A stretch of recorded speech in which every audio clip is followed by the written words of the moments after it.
এখন এসে যে লাউ সেই কদুতে আবার ফিরিয়ে নিতে দিতে চাচ্ছেন। আমাদের বিবেচনায় এগুলো বিচার বিভাগীয় সংস্কার, সাংবিধানিক সংস্কার এবং ট্রান্সপারেন্সি অ্যাকাউন্টেবিলিটির সংস্কার প্রক্রিয়াটাকে এজ এ হোল তারা বাধাগ্রস্ত করছে। এখন বলছেন সরকার উপযুক্ত মনে করিলে, সরকার উপযুক্ত মনে করিলে বদলি হবে, উপযুক্ত মনে করিলে মঞ্জুরি হবে, উপযুক্ত মনে করিলে ছুটি হবে, উপযুক্ত মনে করিলে শৃঙ্খলা হবে, উপযুক্ত মনে করিলে পদোন্নতি হবে। তাহলে অধস্তন বিচারকদের স্বাধীনতা কোথায় থাকবে? অধস্তন বিচারকদের স্বাধীনতা পরিপূর্ণভাবে তারা আর্টিকেল 116 অ্যাপ্লাই করে করবেন মর্মেই তো এত সংগ্রাম, এত কিছু। সরকার উপযুক্ত মনে করিলে যদি এটা ফাংশন করতে পারে তাহলে এই আইনের দরকার কি? এই সরকারের উপযুক্ততার নীতি থেকে বের হওয়ার জন্যই তো এত সংগ্রাম। সেখানে ছিল উপযুক্ত কর্তৃপক্ষ, আইন মন্ত্রণালয়। এখন বলছেন সরকার উপযুক্ত মনে করিলে, সরকার উপযুক্ত মনে করিলে বদলি হবে, উপযুক্ত মনে করিলে মঞ্জুরি হবে, উপযুক্ত মনে করিলে ছুটি হবে, উপযুক্ত মনে করিলে শৃঙ্খলা হবে, উপযুক্ত মনে করিলে পদোন্নতি হবে। তাহলে অধস্তন বিচারকদের স্বাধীনতা কোথায় থাকবে? অধস্তন বিচারকদের স্বাধীনতা পরিপূর্ণভাবে তারা আর্টিকেল 116 অ্যাপ্লাই করে করবেন মর্মেই তো এত সংগ্রাম, এত কিছু।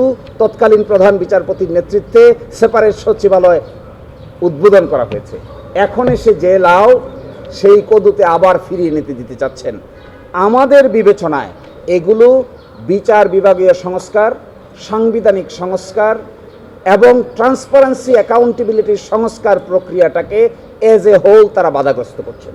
তারা দেখেন দুদকের প্রধান সার্চ কমিটি তারা নিগেট করে দিচ্ছেন, তারা নিগেট করে দিচ্ছেন মানবাধিকার কমিশনের তদন্ত করার ক্ষমতাকে নিগেট করে দিচ্ছেন।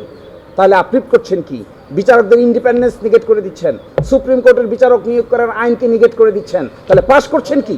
রিফর্মের কি হবে? সংস্কারের কি হবে? এত অধ্যাদেশের ফিউচার কি হবে? আর একটি কথা বলে আমি শেষ করে দিচ্ছি আপনাদেরকে। ব্যাংক রেগুলেশন অধ্যাদেশ নামে একটি অধ্যাদেশ আছে, যার মাধ্যমে কতিপয় ব্যাংকে একত্রীকরণ করা হয়েছে। একই সাথে আরেকটি কাজ করা হয়েছে, সেখানে ব্যাংক থেকে যারা টাকা ডিফালকেট করেছেন, মানি নিয়েছেন, লন্ডারিং করেছেন, তাদের বিচারের পরিপূর্ণ রোডম্যাপ আছে এই আইনে। তারা এসে বলছেন এই আইনটাকেও তারা ল্যাপস করে দিতে চান। কেন? তাহলে ওই মানি লন্ডারিংয়ের যে চাপে পড়েছেন নাকি? যারা মানিটা লন্ডার করলো, ব্যাংকে খালি করলো, ব্যাংক থেকে কোলাটেরাল ছাড়া লোন নিয়ে গেল, যারা ব্যাংকে ভুয়া কোম্পানি তৈরি করে without submitting any collateral took loan of crores and crores of money, তো তাদেরকে সেভ করে দিচ্ছেন। তো why are you saving them? Why the government is proposing this type of lapsing ordinances? Why? What should be the ultimate benefit? তাহলে আমরা যে বেগমপাড়া বলি, money laundering বলি, ব্যাংকগুলোকে খালি করে বলি, এক ইসলামী ব্যাংক থেকে এস আলম 70,000 কোটি টাকা সরিয়েছেন, 70,000 crore টাকা। And now you the government is coming up with your own interpretation and giving them shelter. How? কেন? যদি আপনাদের কাছে সময় না থাকে, ইনস্ট্যান্টলি বসে এই আইনটাকে পাশ করে, কতিপয় বিধান যদি পরিবর্তন করতে হয়, আইনকে পাশ করে পরবর্তীতে সংশোধনী আকারে কতিপয় বিধান পরিবর্তন করা যায়, কিন্তু আইন ইন ইটস এন্টায়ারিটি বাতিল করে দিতে চাচ্ছে। এই জন্য this is a very technical point, legal point. We are arguing our case on our favour, কিন্তু আমরা মনে করি এর সব কিছুর কেন্দ্রবিন্দু হলো ইন্টারিম গভর্নমেন্ট কর্তৃক গৃহীত মেজর সংস্কার প্রক্রিয়ার বিরোধিতা করছে সরকার। তারা সংখ্যাতাত্ত্বিকভাবে বলছে 100 এতটা অর্ডিন্যান্স আমরা একমত হয়ে গেছি। খুঁজে দেখবেন ওই 100 একমত হওয়া 100 কতটা অর্ডিন্যান্সের কথা যে বলছেন, তার মধ্যে মেজর কোনো সংস্কার পরিকল্পনা নাই।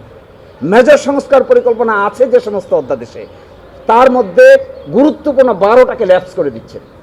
তাহলে এই পুরা 18 মাসের সংস্কার প্রক্রিয়াকে দে আর ডিনাইং, এবং that is the result of the mass upsurge and the revolution. So আমাদের পার্ট থেকে this is our concern, the government should not do this type of drastic measure, they should not take this type of reckless measure. তাহলে পার্লামেন্টকে মেজরিটির জুড়ে ব্যবহার করে এগুলো করা উচিত না, বরংস স্টেক হোল্ডারদের সঙ্গে কথা বলে উপযুক্ত সমাধান বের করা উচিত। Otherwise country will suffer a লট।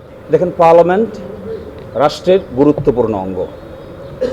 নির্বাচিত প্রতিনিধিদের সংবিধানের সীমার মধ্য থেকে আইন এক্সারসাইজ করার বিধান রয়েছে আর্টিকেল 93-তে এস পার অর্ডিন্যান্স।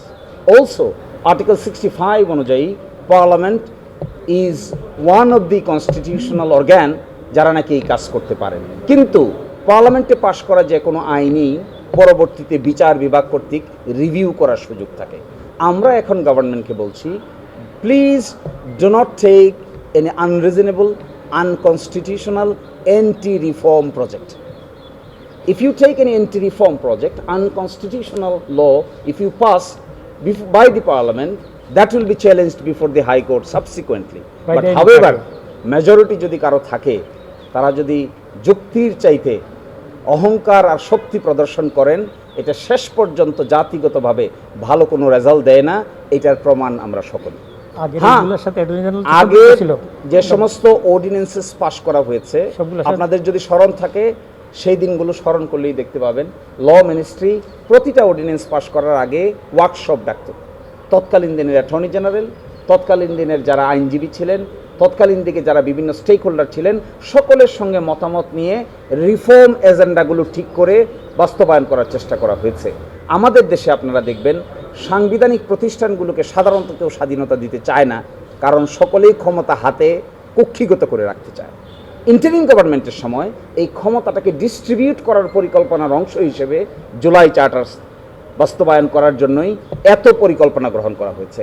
আবার যদি সেই ক্ষমতা কক্ষিগত হয়ে এক ব্যক্তির হাতে কেন্দ্রীভূত হয়, তাহলে তো ঘুরে ফিরে সাংবিধানিকভাবে আরেকটা ডিকটেটোরিয়াল টেন্ডেন্সি ক্রিয়েট হবে। ফর এক্সাম্পল দেখেন, 2 বারের বেশি একজন ভদ্রলোক প্রাইম মিনিস্টার হতে পারবেন না। রাষ্ট্রপতি এবং প্রধানমন্ত্রীর মধ্যে ক্ষমতার ভারসাম্য থাকবে। সাংবিধানিক প্রতিষ্ঠানগুলোকে সার্চ কমিটির মাধ্যমে গঠন করে নিয়োগ দেওয়া হবে। যাকে ইচ্ছে তাকে হায়ার করা, যাকে ইচ্ছে তাকে ফায়ার করা যাবে না। এগুলোর পারপাস কি? এগুলোর পারপাস হলো ক্ষমতাটা যেন 1-2 জন ব্যক্তির কাছে কেন্দ্রীভূত না থাকে, এই প্রক্রিয়াটাকে ডিসেন্ট্রালাইজ করার অংশ। এখন যদি ঘুরে ফিরে এই ক্রিয়েটিভ অর্ডিন্যান্সগুলোকে আবার বাদ দেওয়া হয়, এই অর্ডিন্যান্সগুলোকে আইনে পরিণত করা না হয়, তাহলে তো ক্ষমতা will be centralised, power will be centralised to particular party, particular ব্যক্তি, particular group. Then consequence will be the same thing as it happened before. এখানে ওনারা প্রস্তাব করেছেন, কিছু কিছু অর্ডিন্যান্সের অধীনে অনেক কাজকর্ম হয়েছে, ওনারা বলেছেন এগুলোকে সেভ করা হবে, হেফাজত করা হবে। আপনি যদি আইনটাকে হেফাজত না করেন, শুধু কাজটাকে হেফাজত করেন, এর অর্থ কি? আপনি কাজটাকে ভালো মনে করে হেফাজত করছেন, তাহলে আইনটাকে ভালো মনে করছেন না কেন? ইফ ইউ ডু হেফাজত, আপনি যদি হেফাজত করেন কোনো আইনের অধীনে গৃহীত কর্মকাণ্ড, মানে কি? দ্যাট কর্মকাণ্ড ওয়াজ গুড কর্মকাণ্ড। কিন্তু আপনি আইনটাকে স্ক্র্যাচ করে দিচ্ছেন, কাজটাকে হেফাজত করছেন। ফর এক্সাম্পল, হাইকোর্ট ডিভিশনে বিচারক নিয়োগ হয়েছে এই অধ্যাদেশ অনুযায়ী। এই যে অধ্যাদেশটি যদি বাদ করে দেন, তাহলে এই বিচারকদের কি হবে? তখন তারা বলছেন এই বিচারকদেরকে আমরা এখানে হেফাজত করব, আর বাকি পরবর্তীতে যারা আসবে তাদেরকে আর হেফাজত করতে হবে না, তারা হেফাজতের বাইরে চলে যাবে।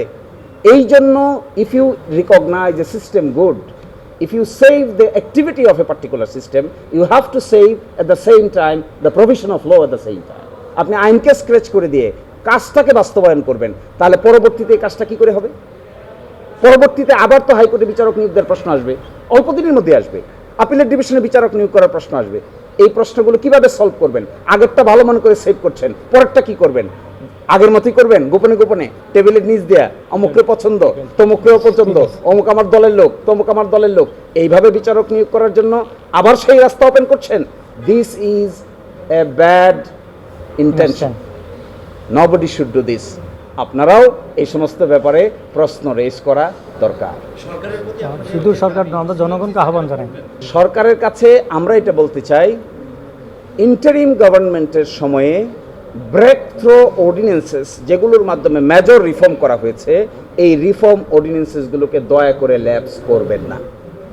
দয়া করে এই অর্ডিন্যান্সেসগুলো, বিশেষ করে গুম প্রতিরোধ প্রতিকার অর্ডিন্যান্স, মানবাধিকার কমিশন অর্ডিন্যান্স, বিচার বিভাগীয় সচিবালয়কে পৃথক করার অর্ডিন্যান্স, বিচারক নিয়োগ দেওয়ার অর্ডিন্যান্স, গণভোট অর্ডিন্যান্স এবং ব্যাংক রেজলিউশন অর্ডিন্যান্স, এই অর্ডিন্যান্সগুলোকে যদি, দুর্নীতি দমন কমিশন অর্ডিন্যান্স, এই অর্ডিন্যান্সগুলোকে যদি আপনারা কোনো কারণে বাতিল করেন, তাহলে রিফর্ম আকারে রাষ্ট্রকে হাজির করার যে স্বপ্ন তৈরি হয়েছিল, এটাকে কিল হয়ে যাবে।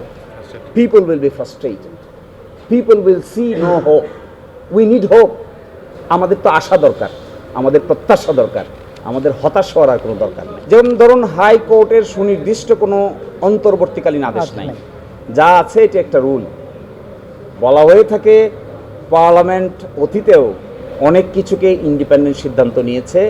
দুই ধরনের জুরিসপ্রুডেন্স আছে। কেউ কেউ বলেছেন যে কোর্টে যদি কোনো কিছু পেন্ডিং থাকে তাহলে আদালত এটার প্রতি রেসপেক্ট প্রদর্শন, পার্লামেন্ট এটাকে রেসপেক্ট প্রদর্শন করবেন। আবার উল্টাও আছে, parliament as an independent organ, they can take their decision independently no matter who is doing what.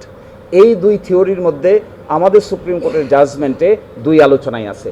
কিন্তু আমরা মনে করব এই ক্ষেত্রে উচিত হবে গণভোট হয়ে যাওয়ার পরে প্রায় 69% পিপলের অপিনিয়নকে ফ্রাস্ট্রেট করে এইরকম কোনো ইনিশিয়েটিভ কারো পক্ষেই নেওয়া উচিত হবে না, neither the judiciary not the parliament. changetv.press, এক ফোঁটা হলুদও নেই।